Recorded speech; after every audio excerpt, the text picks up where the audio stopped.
applause for that movie.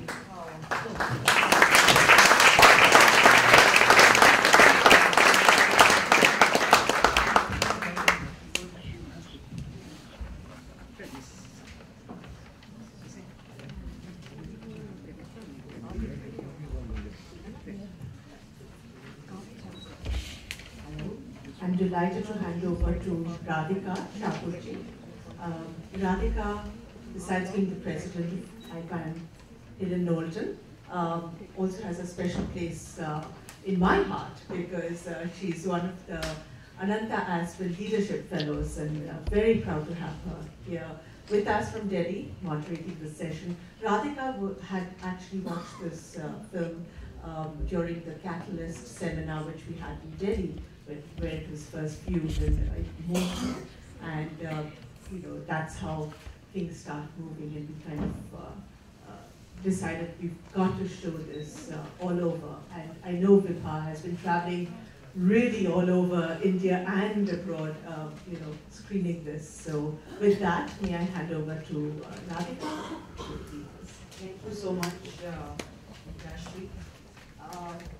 I've seen this film now for the fourth time, and I can only tell you that my tears still run, and they run even more than the first time I saw it, because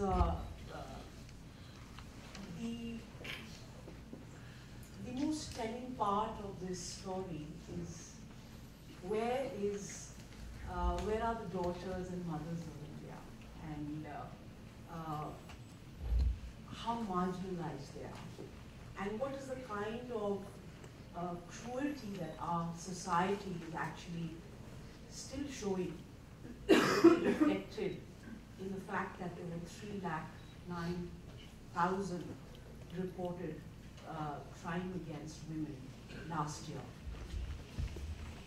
I think we are unfortunately living in a time which has a huge trust deficit. And I do believe that we need to, as a society, ask ourselves the question in terms of what role, can you hear me? Yeah. Again, coming back in terms of what role should we be playing as an elite group over here. It's wonderful to see so many of you here. I'm sure you saw the film and it would have touched a chord inside you as it has done for me.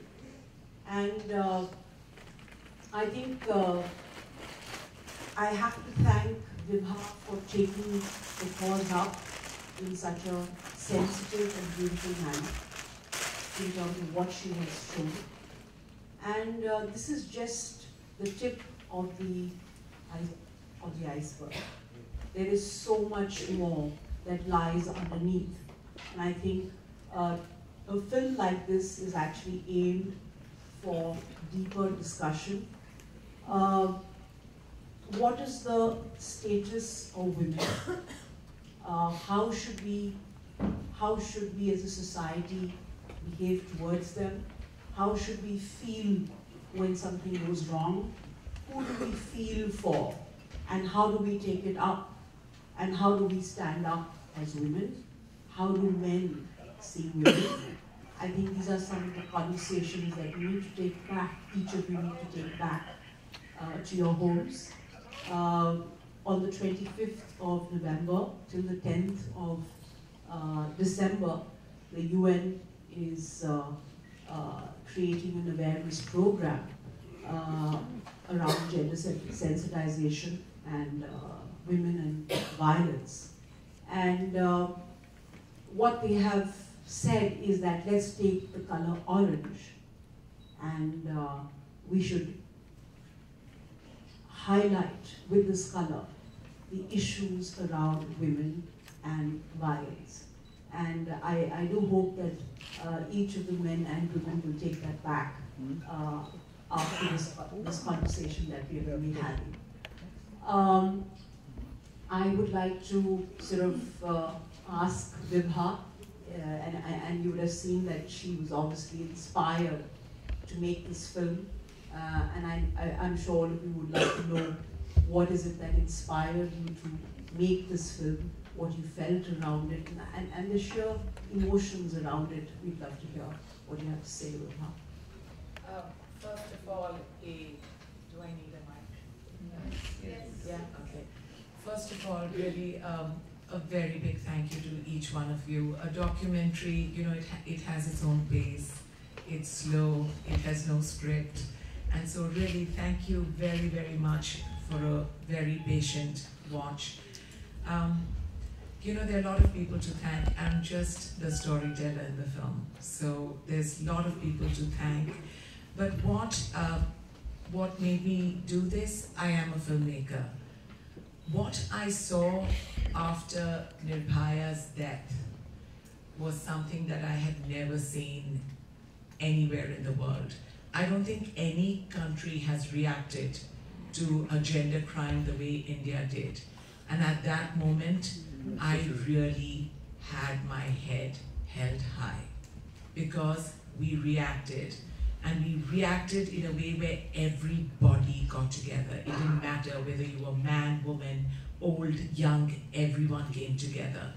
And really that's where the journey started. And I do believe that there is a movement. I do believe the fact that this kind of turnout there is that people want to talk about this.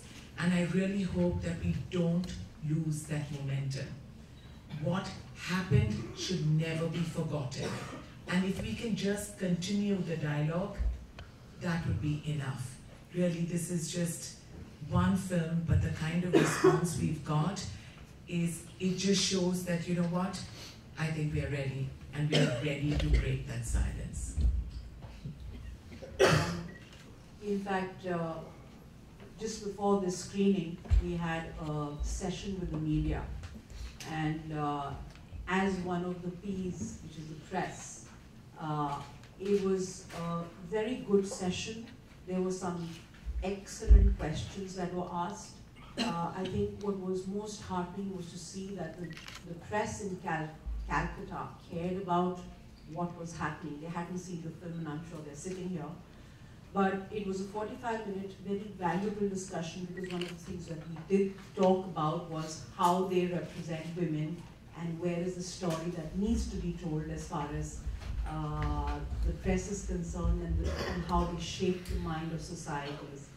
Helen had some very valuable points in that discussion, and I would just like her to have her view, because she's been in India, she's been in other parts of the world, and I think the view that she gets for all of us, her views would be extremely valuable. Helen, would you please? Thank you.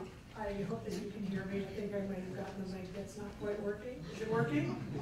Okay, switch again. Anyway, thank you all for coming. We were talking to the press earlier, and it was very interesting because I said a lot of different things, and I don't want to recapture all of them because then you wouldn't read the story tomorrow. But one of the things I talked about was how I had lived in India before, but when December 16, 2012 happened, I was not living in India. I was living in the United States, and it was amazing, and I know it was a big story here in India, but I don't know how much of you know how much it was a worldwide story. This was on the front of the newspapers, on the daily news for days in the United States, what had happened, and then the reaction. And of course, my family and friends, knowing that I had been in India and how fond I am of India, were asking me. And one of the things I talked to them about was how it's horrible, of course, we can all agree, it's horrible what happened to this young woman, but it was just so amazing, absolutely amazing for the world to see how India reacted and how India stood up. And I think that's a powerful, powerful message that to keep it going, I think, and to make the changes that are necessary, and to realize that what happened to this young woman, she was the victim. And it is so easy in many, many cultures, my culture, your culture, cultures around the world, to blame the victim. If she hadn't done this, if she hadn't done that, what was she doing out at night? How was she dressed? Why was she out after 7 p.m.? Who was she with? Why was she with that man? Why'd she get on the bus? All of those things are absolutely inconsequential. She was the victim. The persons, the people who need to be held to account are the people who perpetrate the crime. What the victim does is, I reject that as even a premise of discussion. It is up to us to be holding accountable the people who commit the crime and trying to look at what we can do to keep the crimes from being committed. Why is that happening? And this is something culture is all. I think how we are viewed by ourselves, it starts from there. And one of the things that certainly concerns me is the kind of apathy that we as a society show towards violence in general.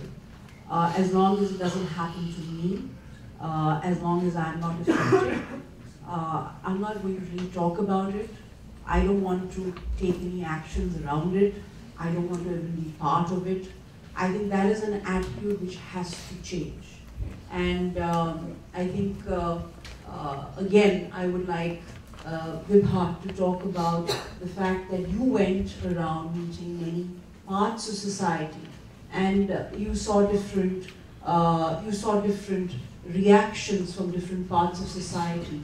Tell us what was most heartening, and tell us what made you sad. You know, we all have a view, it's them, you know, we are on the different side, you know, well, I was educated abroad and this doesn't happen to me. What I realized during the making of the movie is that the gender bias is so deep, and it doesn't matter on which side you're sitting, it is there. I am a mother of 2 sons. How I raise my sons, if I raise them with an unnecessary sense of entitlement, I am very much part of the problem. And that is what I left the movie at. That, you know what, let the viewer come up with their own decisions. Well, you know what, I may not be taking public transportation or something like this, knock on wood, has not happened to me. But that doesn't mean that I am not part of this movement. Everything that I do is going to reflect. And really, I really hope that that is what I came away from. That there is no them and us. We are all in this together, and we are very much part of the problem as much as we are part of the solution.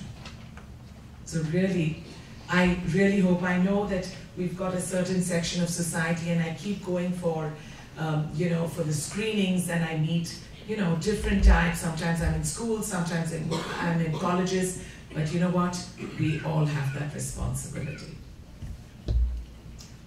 Thanks, Vibha. I'm sure that you all sort of settled in and you've heard some of the insights from Vibha, some of the insights from Helen, and I think it's really wonderful that that you have actually brought this together, that you have invited and hosted all of you to have this very valuable discussion. No discussion is just about the 3 of us talking.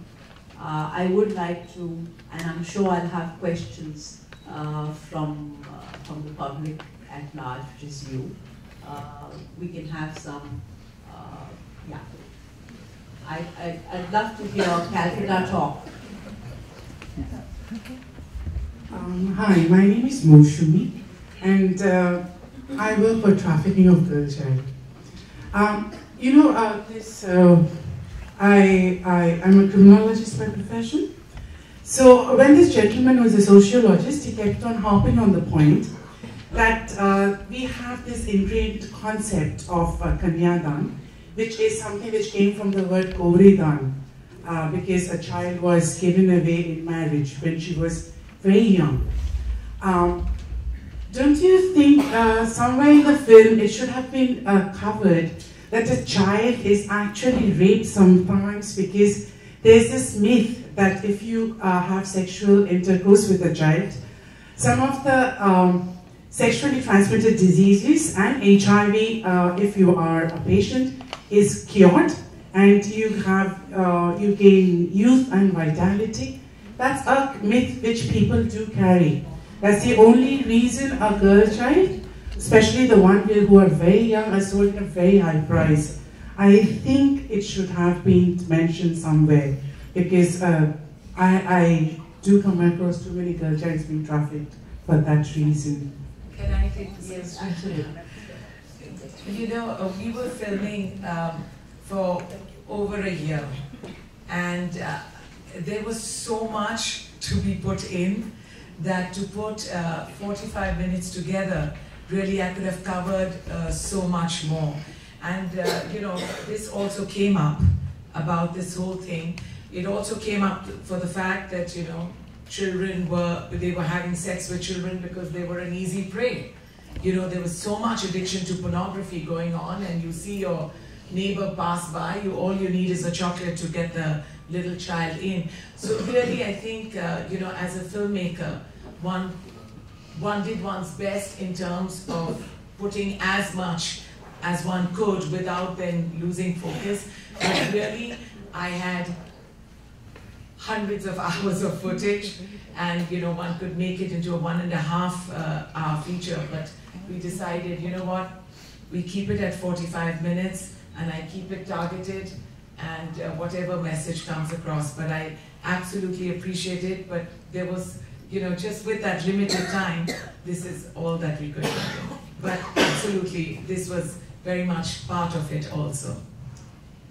You see, I'd also sort of, I think you bring an important part, that eventually we are living in a society which has so many myths, that go around, and there are people who perpetuate it, there are people who fan it, and there are people who can stop it. And I think we are here to really bring up the power that all of you wield to say that there are many things that should not happen.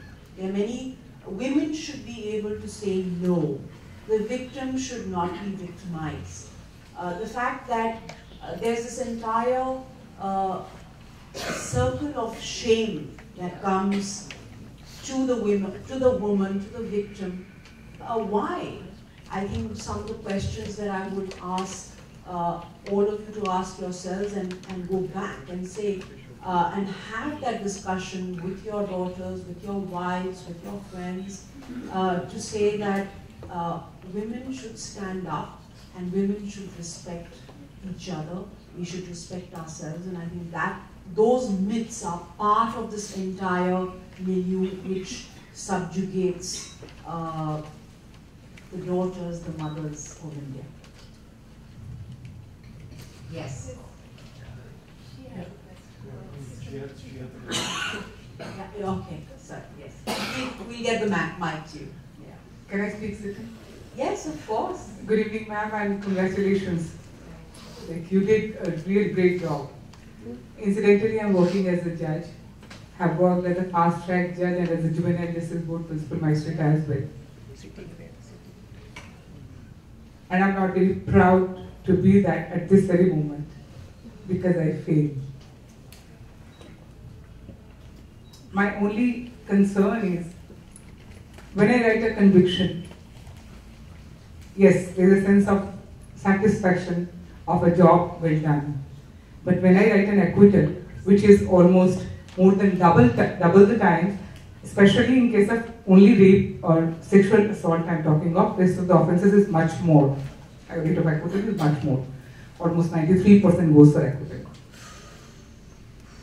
Why am I not made accountable for each acquittal that I have to write? The point is, I'm not being raped. The point is, if I'm made accountable, the investigating officer who prepared the whole thing, who gave me the ingredients to cook, he will be made accountable. Why he didn't give me the proper ingredients? The police, thereafter the witness who came to court and spoke lie on oath, why is he or she, even the victim including, is not made accountable? Starting from perjury to having a proper judge population ratio? Why is not the state made accountable? Why are not giving us proper number of courts? Why one court is to deal with so many cases?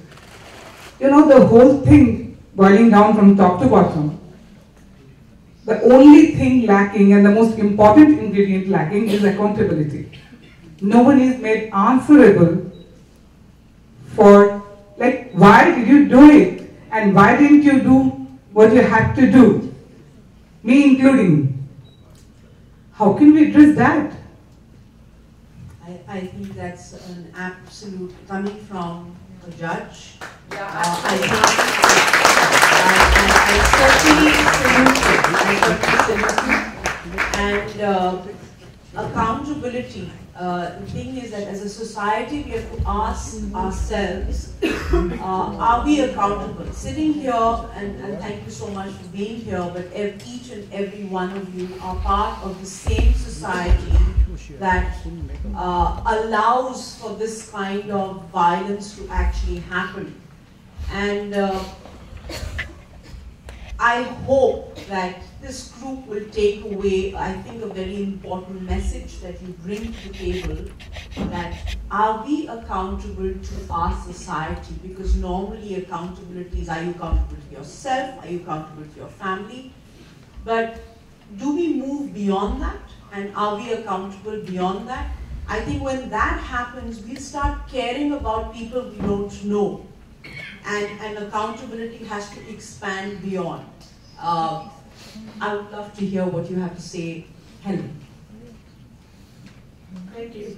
One of the things that struck me as I listened to that, and I again commend you, is, you know, it's a question, to me, part of what I'm thinking about is, who do we think the victims are? And certainly the victim is the person who's had this horrible thing done, but it's actually a crime against our whole society.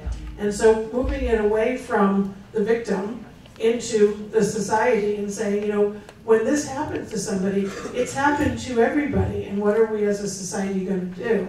And what laws are we going to do? What resources are we going to give so the police can investigate properly, can document it properly, so they can hand you a case that you can prosecute, that you don't prosecute, that you can judge properly, take the whole system. So we take it away from, okay, who is the victim? You know, yes, this person, and they need help as a victim, and then it needs to be addressed. But we're not prosecuting for them. We're prosecuting for all of us, for all of us and for our future.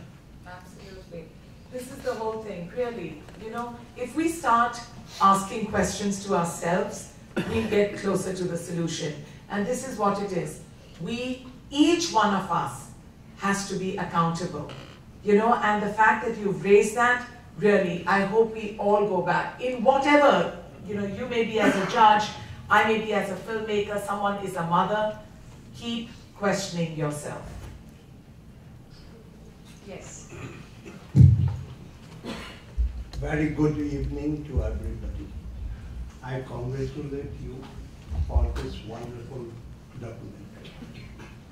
I am P.C. Bhattacharya, retired as principal of a wonderful school after being principal there for 24 years. I did something because I thought that it is my duty that I should educate my children to respect. First of all, in my presence, new building started. I looked into their drawing, and I found where are the toilets. And then I found that the architect has proposed that toilets should be, entry should be one, then boys, girls.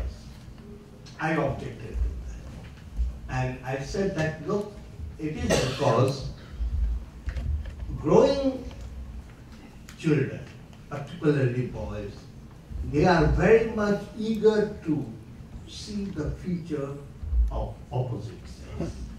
It is very normal. So I suggested, and fortunately management agreed to that, one side totally for girls, the other end of that big building in 3 stories for boys. And to make sure that boys, those curious boys, they don't creep into those toilets, I posted my lady sweeper during the break time that you stand there. And if you catch hold of someone, you know. So in this way, I could manage, and in 24 years, nothing untoward happened. But then I said that after that they go out and everywhere they won't find that type of arrangement. So how do they deal with those problems? So I appointed one lady karate teacher. And during the interview I told her that you are appointed to teach only the girl students. And she agreed because she needed employment. So she started. Prefects came to me. This is something you are doing injustice. We are part of this school. Why are you not? I had to convince them that look, boys when they learn karate, they want to show off. They are powerful, they can do so many things. But girls will use that for self-protection. And it has worked wonderfully. And they realized it. If you insisted that she should teach us, I said, there are so many clubs. Join there if you are so much eager to learn. But this is my policy, that girls should learn.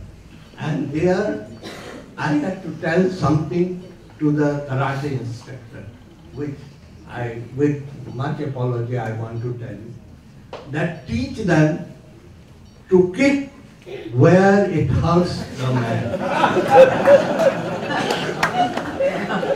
Again, that is again such an interesting... Oh, okay, yeah. Just a minute, let me finish. So, what I realized, that first thing, our parents need to be very careful. I am sorry to say, in most of the families nowadays, those respect for ladies, which previously, particularly in Bengali society, they used to respect the ladies very much. It is coming. That respect is different. That is very much needed. Then they teach. If the boys learn right from the very beginning that you have to respect the ladies, then they will not behave in that way. Last but not least, one thing nowhere it is mentioned, because mainly we found that most of the cases rapists are from manual laborers, and whatever they earn, they don't bother about saving. They go straight to wine shop. They buy all sort of worst type of, they drink as much as, and at night, because all of us are animals with clothes on. So they just behave like that, and this sort of society has come. Thank you. Thank you. I'm sorry, I grabbed the mic and I want to thank you for your comments, and I appreciate them and I agree with much of them, but I have to say something, which is I think it's really easy to say it's other people who are doing it, it's the manual laborers, it's those people, and I can't accept that. I cannot allow that to stand. I'm not saying they don't do it, but I think there's plenty of I don't know, opportunity, plenty of blame to go around, and you can find this type of behavior throughout any society. And so I think we need to be very mindful. I think if we fall into the thinking that, oh, that just happens to other people, we're giving power to this idea that it's not our responsibility, that we don't have a role, and it can happen throughout, and we don't know. Just to add to what Helen was saying, if you look at the violence, and domestic violence constitutes 73% of all the what comes up. the violence is, I'm sure you saw it in the film as well, it was violence that happened inside the home. Yeah, 97% of the rapes happen in your safest zones.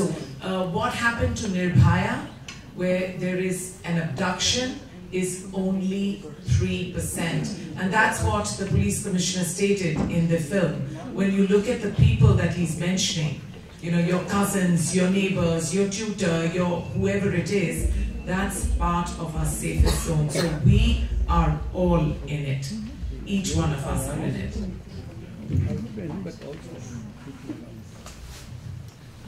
Good evening, everyone. Compliments, Ms. Bakshi, for the brilliant effort to you as well as your team, entire team. I recall, not too long back, watching another documentary on the girl child, but of a different nature, which was, directed by Ms. Ruchira Gupta. I'm forgetting the name, unfortunately. This is a brilliant thing. My only humble submission or a request is, if the way we had the English subtitles to the film, if we could have a similar on the Hindi lines, so that this movie can go to every nook and corner of our country. You know, to the smallest of the villages and to the smaller towns and what have you. And in the first place, if the name too can be changed to something like Bharat Ki Betiyan. Yeah, something on those lines. That's all. Thank you so much. Thank you. And we've already paradubbed it in Hindi because it's very, very important. This is just, it's 70% English. So we've already paradubbed it in Hindi, and the request has come for all regional languages. And thank you very much. Thank you. Hi, good evening to all of you, especially to Ms. Vibha Bakshi for such a wonderful documentary. It was very informative. As a mother of two young daughters, I always fear for their safety and security. I'm a social activist besides being a corporate trainer as well. So I, of course, educate them. One is 10 and the other is 4. I tell them what is a good touch, what is a bad touch, and I feel it's very important that people, because we all shy away from talking about the birds and bees at home. And in our time, our parents never talked to us, especially about these topics. But it's very important to make the child understand, because as a child, I remember some of my father's colleagues who were in the army, they were not his friends, but they said, oh, okay, that time he was a colonel, you are Colonel Shah's daughter? I said, yes. Come, which class are you in? I said, I'm in class 5. Come sit on my lap. Of course, I know it. And then they started, somebody tried to touch my hair, they felt, oh, nice, pretty girl, sit on your lap. Then I felt that the touch, somebody's hand is coming inside my frock. So immediately I, jumped out from his lap.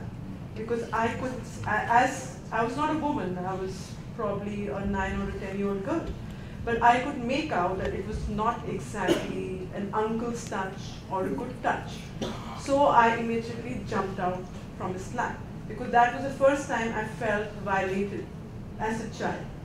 So I think besides, men, partnering with us on women's safety and security, as women and as girls, we should be aware of what is happening, be intuitive. And the moment you sense that your privacy or your security is breached, speak out or come out. If you feel that your children are not aware, we need to start from home and drill, because I think nothing works better than that choral drilling.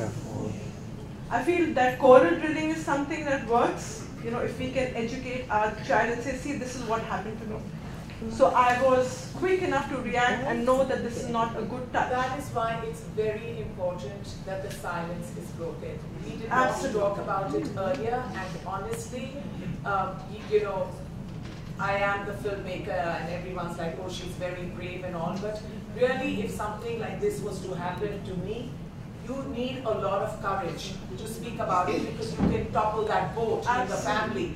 And that is why, unless we don't remove the shame, like you said, unless we don't remove the shame on who it is happening to and put it rightly on what happened, we're not going to move forward. And for that, we have to start talking about it. Absolutely. Really. And I think there is every woman here. Nobody can stand up confidently and say they've never been eve-teased, they've never been molested, or they've never been given a pass. I think everybody at some point of time, whether it's your childhood, whether it's your teenage years, whether you are in adulthood, everybody at some point, you know, it can be a very, very small degree or to a high degree, has faced or, you know, experienced some sense of violation because of your gender. Absolutely. So I think it's time to speak. Yeah. Thanks so much on that. I think that was great to bring it up and share your own experience. And again, to every woman, yes, 1 in 3, you know, as per the studies, have actually shown that that everyone has experienced, has had some sort of experience, but humbly actually speak out.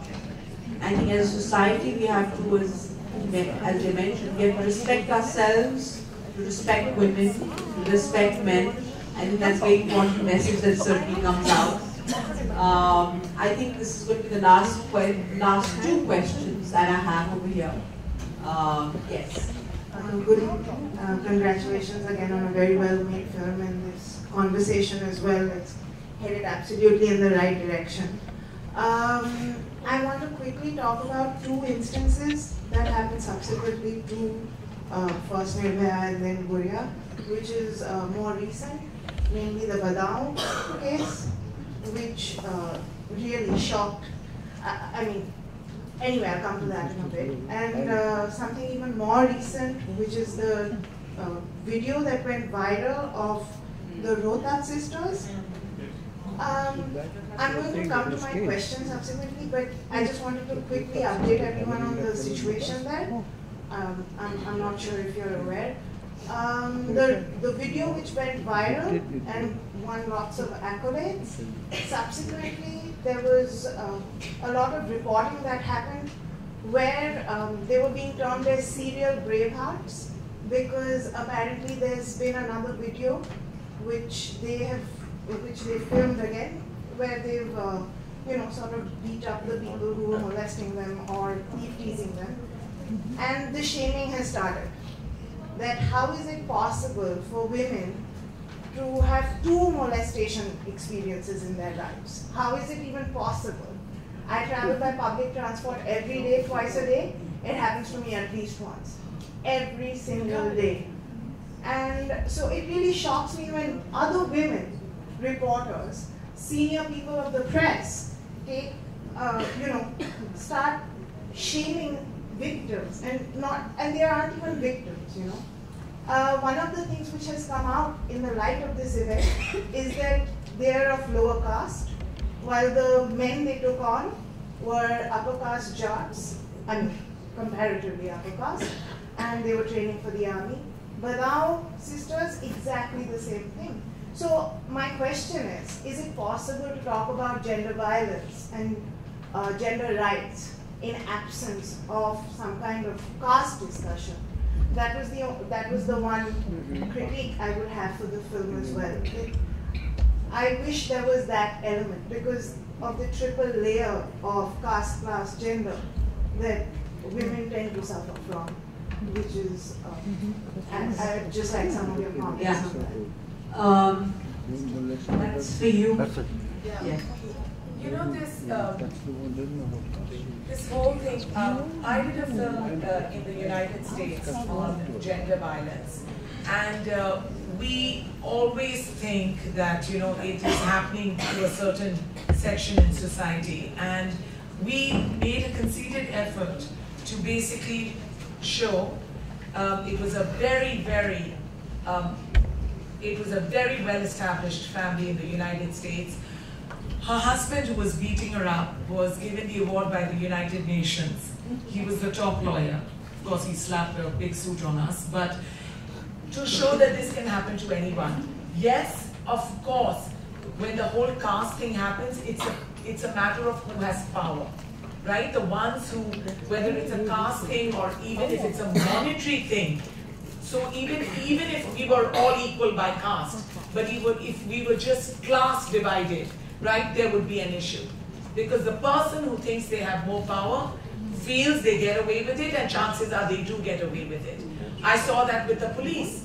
The police is getting so many calls coming in from the VIPs or somebody's security, and then there was a rape incident. You think the police were going there? They were not. Because it's where that heavier call came from.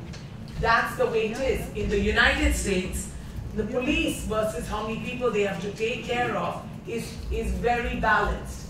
Here it is not. And so here, more than anything else, I think it's a matter of who has more power. Today, after doing this film, yes, I have access to a lot of police, right? Today I can find your mobile phone like this. But that's the way it is. It is really who has more power. And so I think rather than the caste thing, the people who have caused this kind of brutality, they really had this in mind that they will get away with murder. And you know what? They did. Many of them did. So that's what it is. One of the things, I'm not going to comment on the cast because I know as an American I just don't quite understand it. But I think it's very interesting. But what she was saying about the under-policing, there statistically, I don't remember the numbers, but India is tremendously under-policed. There's not enough police for the population. And I'm not saying you should have so many police that you turn into a police state, but just the number of police is not enough. And when you have that happen, you end up, what are they going to do? And they are going to respond to things in a disproportionate way. The other thing, in a different note I want to say, a couple people have already brought up a term tonight, which I have to say, remember, I'm the outsider here. When I hear the word eve teasing, it makes my skin crawl. When I first came to India and heard that, I thought, what is that? It makes it sound like this is a joke, a simple little thing that happens. It's a horrible thing that happens. And I think, you know, we should stop using the word eve teasing and start calling it sexual harassment, assault. Really put the label on it what it is, because by saying it's eve teasing, I think, as an outsider, it sounds like it's acceptable. It sounds like, oh, that's just one of those things that happens. I've never heard it anywhere else till I came to India, and I was just stunned when I first started hearing it, and every time I hear it, I'm stunned. So, just an outsider's viewpoint. And from an insider's viewpoint, I can say one thing is that we'll never have enough policing. Our population is only going to grow, so the policing has to happen in society. You are the police. Why is it that the police is only in a uniform? I think these are questions that you have to ask yourself. Is that it's not just about the uniform, it's about us and what we stand for and how we police our own behavior in society. I mean, I'd leave it at that as a question. Yeah, one last question. Give the mic. Thank you. Thank you very much, everybody. Especially you for your great effort. So one little humble suggestion that I request that somehow can you and we all request television channels, which is the most widespread, even among uneducated people, to organize and broadcast public education programs for even only 15 minutes at prime time, mind you, in all languages throughout the country, for general education and for children and parents. Absolutely. I will never make it. Right? I'm going to lose out to some Saas Bahu serial, to anything. But let me tell you, my film will never make it. And so thank you, we'll take your recording and we'll keep going to the networks. We'll give it to you in bits and pieces. We'll give you the edited versions. No. But I think what? that's a good request has come in. We're going to end with that. But really, we want to go to all the movie theaters and ask them that can you give us 60 seconds? You know, before which, I mean, you're forced to watch it before a movie. Just give us 60 seconds where we make a cut, which basically just creates this awareness on what we were discussing. So I hope the next time we watch a movie that happens. But really, thank you very, very much. Thank you so much. Thank you for having a wonderful audience. Thanks so much. I have to add this, Vibha, certainly touching lives, changing lives, one story at a time. Thank you for breaking the silence and being there with us. Thank you all of you. What a great audience. Radhika, skillfully moderated and having your perspectives global.